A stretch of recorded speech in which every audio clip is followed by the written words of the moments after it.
Autenticidade.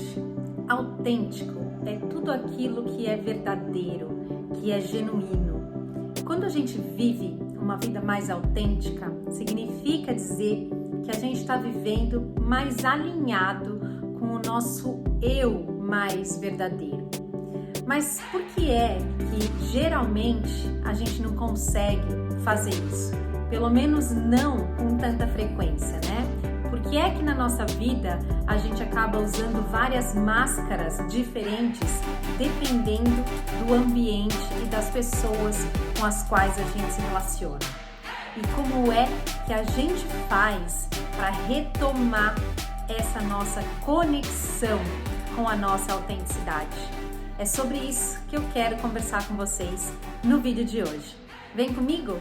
Eu sou a Renata Fernandes e este é o Reconexão Interior. Algumas pessoas acreditam que ser autêntico significa agir, pensar e falar de forma coerente, né? Você fala de acordo com aquilo que você acredita e você age também no mesmo sentido. Tem um alinhamento entre aquilo que você pensa, entre aquilo que você sente e a forma como você age. Mas isso, na verdade, não tem nada a ver com autenticidade. Porque a única coisa que pode ser autêntico, né? O autêntico significa verdadeiro, é a nossa essência. E tudo aquilo que a gente constrói em torno dessa essência é, na verdade, a nossa persona, é, na verdade, a nossa personalidade. E quando a gente age de acordo com a nossa personalidade, o que a gente está fazendo é projetar uma ideia a respeito de nós mesmos, uma ideia do que a gente aprendeu a respeito de nós mesmos. Entretanto, para a gente construir essa ponte entre a nossa persona e o nosso eu mais verdadeiro, a gente vai ter que olhar para cá. A gente vai ter que olhar para quem a gente acreditou que a gente era, para desconstruir essas crenças. E eu acho que um bom caminho para a gente fazer isso é primeiro a gente entender como é que a gente chegou aqui, como é que a gente criou essa personalidade, todas essas defesas, como é que a gente construiu todas as máscaras que a gente usa para se relacionar na sociedade, né? Dependendo do meio que você está, dependendo das pessoas com as quais você se relaciona.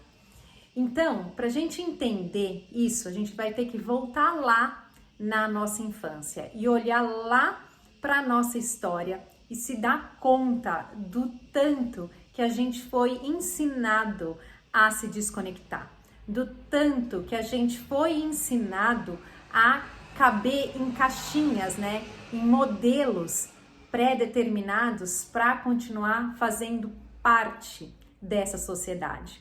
Quando a gente nasce no auge da nossa autenticidade. A gente pode dizer que a fase da nossa vida onde a gente é mais autêntico é o nosso primeiro ano de vida, antes do nosso ego se manifestar. E aí, o que é que acontece nos nossos primeiros anos de vida que faz com que a gente se afaste da nossa essência? O que acontece é que a gente nasce absolutamente indefeso. Então, para que a gente possa sobreviver, a gente precisa ser aceito, a gente precisa se sentir aceito e parte de um grupo. Esse grupo geralmente vai ser formado pelas pessoas que nos criaram, né? Os nossos pais ou qualquer outra pessoa que tenha participado da sua educação nos seus primeiros anos de vida. Pode ser uma babá, pode ser avós, enfim, qualquer pessoa. E aí o que é que acontece? A gente quer se sentir amado e aceito incondicionalmente, independente da forma como a gente se coloca no mundo. Mas a gente é criado por pessoas que também não receberam isso, né? Os nossos pais, os nossos avós e quantas outras gerações você olhar para trás, também não foram amados incondicionalmente. Então, uma pessoa que não recebeu isso, ela não vai saber passar isso para frente. É óbvio que a gente melhora aqui e ali entre uma geração e outra, mas em essência, o sentimento de abandono que a gente tem, o sentimento de rejeição que a gente tem é algo que é comum a todas as pessoas. Pode ser que para você isso não seja algo consciente, né? Você não olhe para isso de uma forma consciente. Mas essa é uma dor que a gente compartilha, porque a gente não pode ser amado incondicionalmente por um outro ser humano que também não viveu isso. E essa é a regra, né? O que é que significa ser amado incondicionalmente? Significa ser amado quando você desobedece, significa ser amado quando você chora, significa ser amado quando você demonstra raiva. Quem é que viveu isso? E mesmo uma pessoa que tenha vivido uma infância muito tranquila, né? Ela ainda assim pode ser que ela interprete determinadas situações como abandono, pode ser que ela interprete determinadas situações como rejeição. Por exemplo, o Dr. Gabor Maté, que é um psicólogo que mora no Canadá, que fala muito sobre trauma, né? Ele é especialista em trauma. Quando ele conta a história pessoal dele, ele fala que a mãe dele, no final da Segunda Guerra Mundial, num determinado momento, teve que entregar ele para uma outra senhora, porque ela estava sendo levada para um campo de concentração, né? Ela estava em perigo de... E no fim eu acho que ela foi mesmo e depois no final conseguiu sair. E aí, quando a mãe dele, ele tinha 3 meses de idade, entregou ele para adoção, ele fala que ele hoje, na vida adulta dele, ele consegue reconhecer o trauma que isso gerou nele naquela idade, mesmo sem ter o processo cognitivo ainda formado. E para ele, a resposta que ele teve daquela situação foi uma sensação de abandono, porque a conexão que um bebê recém-nascido, né, ou de 3 meses tem com a mãe é algo muito profundo, né? É algo que a gente precisa. O ser humano, inclusive, quando a gente nasce, nós somos um dos únicos mamíferos que nasce ainda sem estar formado completamente fisiologicamente falando, né? A gente precisa dos nossos 3 primeiros meses de vida para amadurecer intestino e outras coisas, outros órgãos. Então, quando ele foi entregue para essa senhora, ele se sentiu abandonado. Mas se a gente olhar objetivamente para essa situação, ela tem alguma coisa a ver com abandono? Ou ela foi um ato de amor imenso, tanto da parte da mãe, que entregou ele para essa senhora para que ele pudesse ter chances de sobreviver, quanto da senhora que acolheu ele. E aí é muito interessante a história do Dr. Gabor Maté. Eu estava lendo no começo do livro dele, né, do último livro que ele lançou a respeito de trauma, ele conta uma situação da vida adulta dele, onde ele se conecta com essa dor que ele sentiu quando ele tinha só 3 meses de idade. E pode ser que isso não impeça ele de agir, de reagir à situação da vida de acordo com essa dor, mas ele tem consciência de que é isso que está acontecendo. E quando a gente tem consciência sobre os mecanismos do trauma, sobre os mecanismos da dor, do porquê a gente se afastou de quem a gente era, que na verdade foi só uma estratégia para que a gente conseguisse suportar essa dor, né? Para que a gente conseguisse sobreviver, fica mais fácil da gente fazer o caminho de volta. Ele conta, por exemplo, que um dia ele estava chegando de uma das palestras dele, voltando de avião para casa, onde ele mora, no Canadá, e aí, quando ele pousou, assim que o avião pousou, ele ligou para a esposa dele, como ele já havia combinado com ela, e falou: olha, o avião está pousando, você pode vir me buscar? E aí a esposa dele respondeu: olha, eu não vou conseguir ir te buscar a tempo, porque eu tô terminando algumas coisas aqui em casa. Você se importa de pegar um táxi? E naquele momento ele falou para ela: não, tá tudo bem, eu posso pegar um táxi. mas o sentimento que ele teve com aquela mensagem que ele recebeu dela foi uma reconexão com essa dor de infância, com essa dor de abandono. E aí ele fala que ele ficou lá 2 ou 3 dias sem falar com ela direito, com muita raiva dela, acreditando que, na verdade, a responsável pela dor tenha sido a situação em si. Quando, na verdade, ele reviveu aquela dor porque era um trauma que ele ainda não tinha resolvido na vida dele, né? Mas é importante que a gente esteja consciente disso para que isso não respingue nas nossas relações, para que a gente não acredite que a culpa da gente estar se sentindo com dor, né, da gente estar sofrendo, da gente estar revivendo as nossas dores, sejam de outras pessoas. Nunca é. Sempre é sobre você, né? Sempre é sobre aquilo que a gente ainda não conseguiu olhar ou que a gente não conseguiu curar. Então, por que é que a gente se afasta, né, da nossa autenticidade? A gente se afasta porque a gente não quer reviver essas dores.